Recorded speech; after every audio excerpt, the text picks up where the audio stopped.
Hello creators. Starting soon, I'm going to include guest speakers on the show.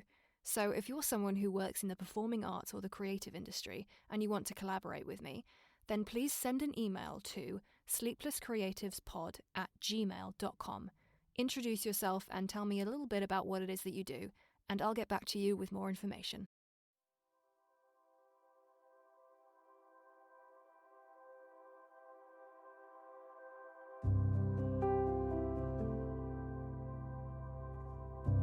Hello creators, and welcome back to the show. Now, throughout the whole of March, which has just gone, we celebrated International Women's Month. And for that reason, in this episode, I have decided to read some of my favourite monologues from the women of Shakespeare.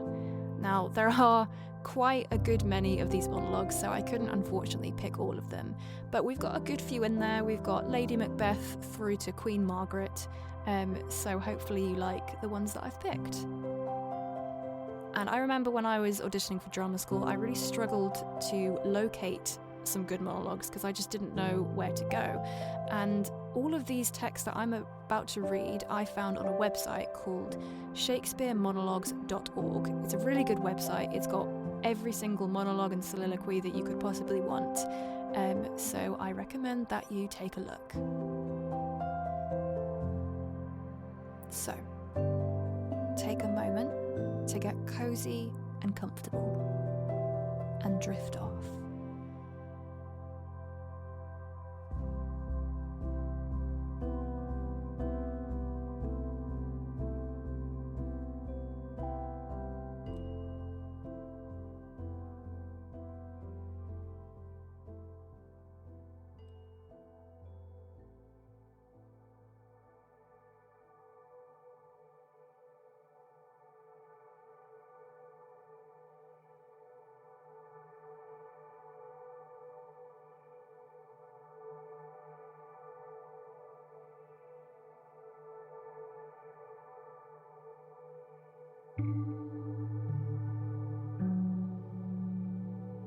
Lady Macbeth.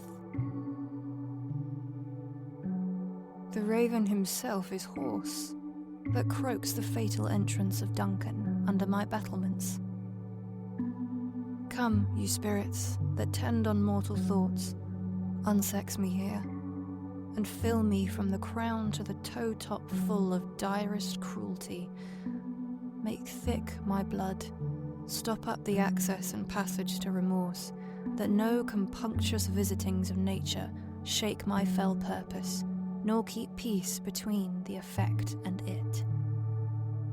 Come to my woman's breasts, and take my milk for gall, you murdering ministers, wherever in your sightless substances you wait on nature's mischief.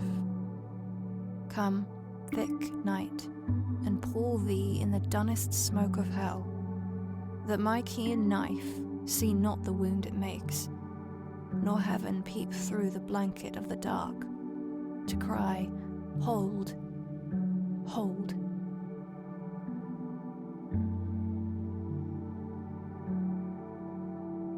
Amelia. But I do think it is their husbands' faults if wives do fall. Say that they slack their duties and pour our treasures into foreign laps, or else break out in peevish jealousies, throwing restraint upon us, or say they strike us, or scant our former having in despite. Why, we have Gauls, and though we have some grace, yet we have some revenge. Let husbands know their wives have sense like them. They see and smell, and have their palates both for sweet and sour, as husbands have. What is it that they do when they change us for others? Is it sport? I think it is. And doth affection breed it? I think it doth. Is't frailty that thus errs? It is so too. And have not we affections, desires for sport and frailty as men have? Then let them use us well. Else let them know, the ills we do, their ills instruct us so.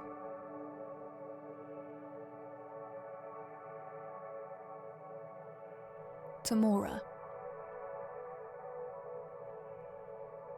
Have I not reason, think you, to look pale? These two have ticed me hither to this place, a barren, detested vale, you see it is. The trees, though summer, yet forlorn and lean, o'ercome with moss and baleful mistletoe. Here never shines the sun, here nothing breathes, unless the nightly owl or fatal raven. And when they showed me this abhorred pit, they told me here, at dead time of the night, 1,000 fiends, 1,000 hissing snakes, 10,000 swelling toads, as many urchins would make such fearful and confused cries as any mortal body hearing it, should straight fall mad, or else die suddenly. No sooner had they told this hellish tale, but straight they told me they would bind me here unto the body of a dismal ewe, and leave me to this miserable death. And then they called me foul adulteress, lascivious Goth, and all the bitterest terms that ear ever did hear to such effect. And had you not, by wondrous fortune come, this vengeance on me had they executed. Revenge it, as you love your mother's life, or be ye not henceforth called my children.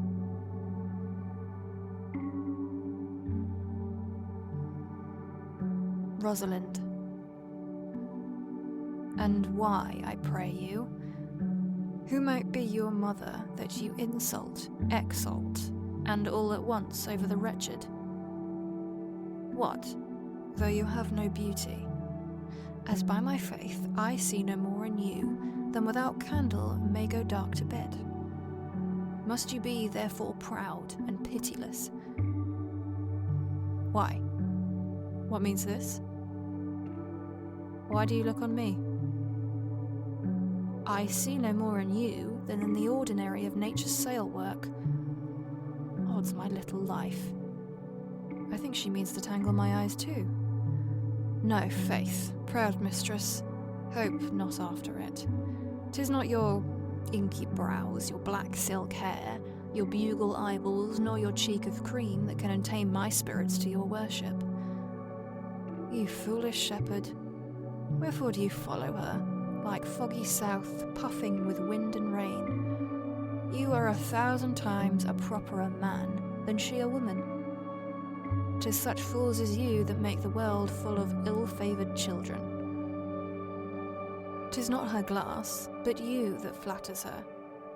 And out of you, she sees herself more proper than any of her lineaments can show her. But, mistress, know yourself. Down on your knees and thank heaven fasting for a good man's love. For I must tell you, friendly, in your ear, sell when you can. You're not for all markets. Cry the man mercy, love him, take his offer. Foul is most foul, being foul to be a scoffer. So, take her to thee, shepherd. Fare you well. Titania. The fairyland buys not the child of me.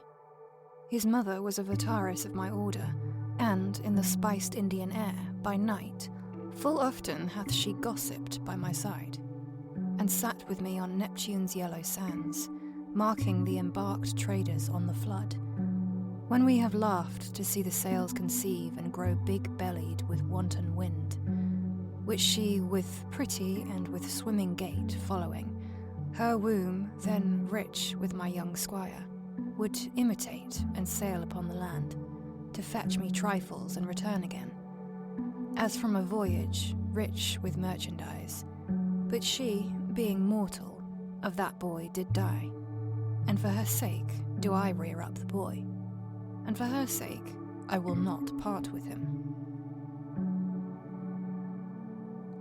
Viola. I left no ring with her. What means this, lady?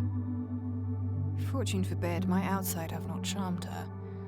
She made good view of me, indeed, so much that, sure, methought her eyes had lost her tongue, for she did speak in starts distractedly. She loves me, sure, The cunning of her passion invites me in this churlish messenger. None of my lord's ring, why he sent her none. I am the man, if it be so as 'tis, poor lady, she were better love a dream. Disguise, I see thou art wickedness, wherein the pregnant enemy does much. How easy it is for the proper false in women's waxen hearts to set their forms. Alas, our frailty is the cause, not we. For such as we are made of, such we be. How will this fetch? My master loves her dearly, and I, poor monster, fond as much on him. And she, mistaken, seems to dote on me. What will become of this? As I am a man, my state is desperate for my master's love. As I am a woman, now alas the day. What thriftless sighs shall poor Olivia breathe? Oh, time, thou must untangle this, not I. It is too hard a knot for me to untie. Joan of Arc. First, let me tell you who you have condemned.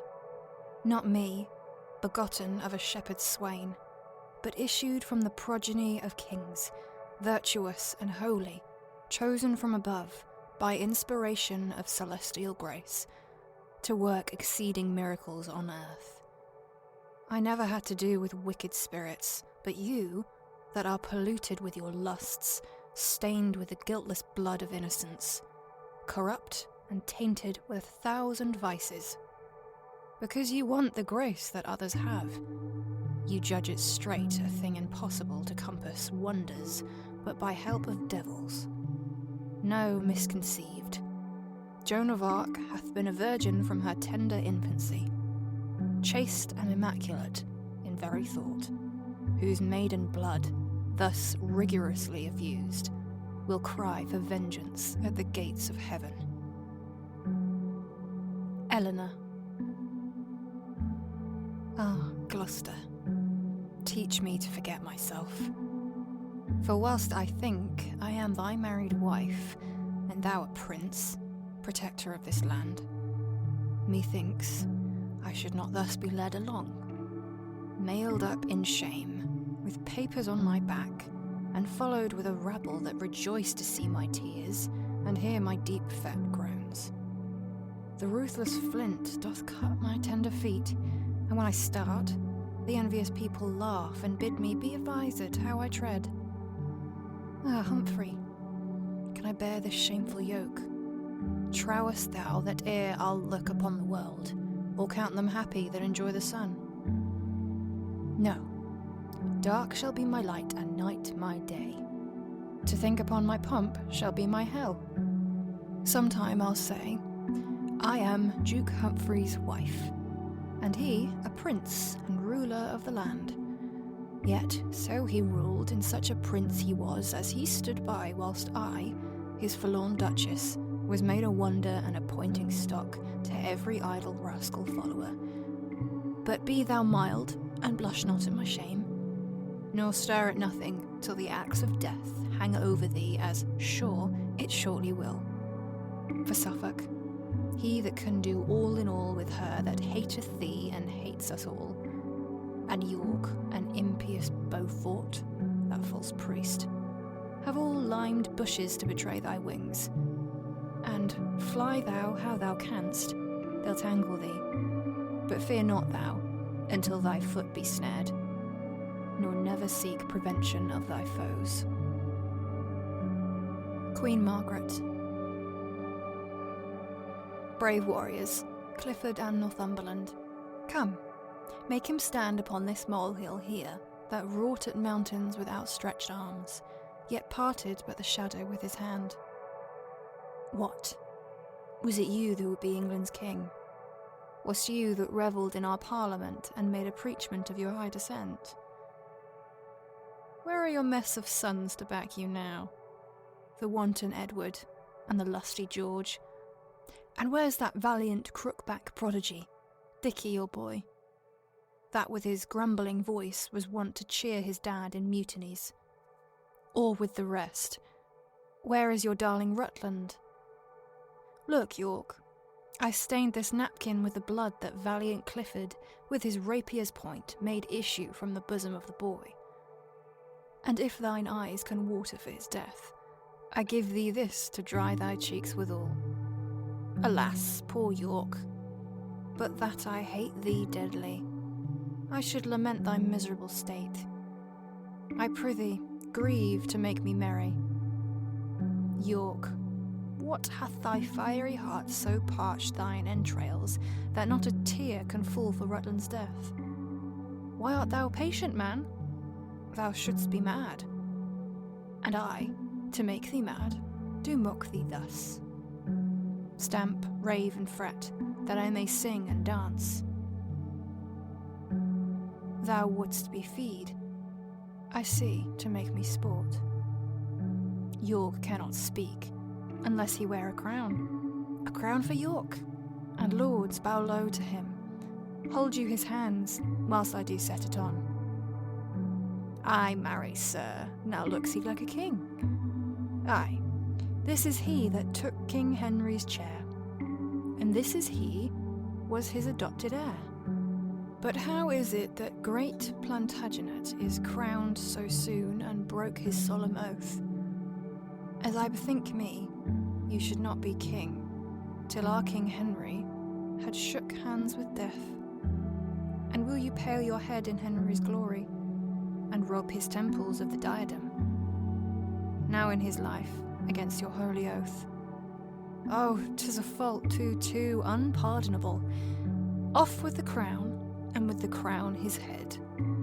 And whilst he breathe, take time to do him dead.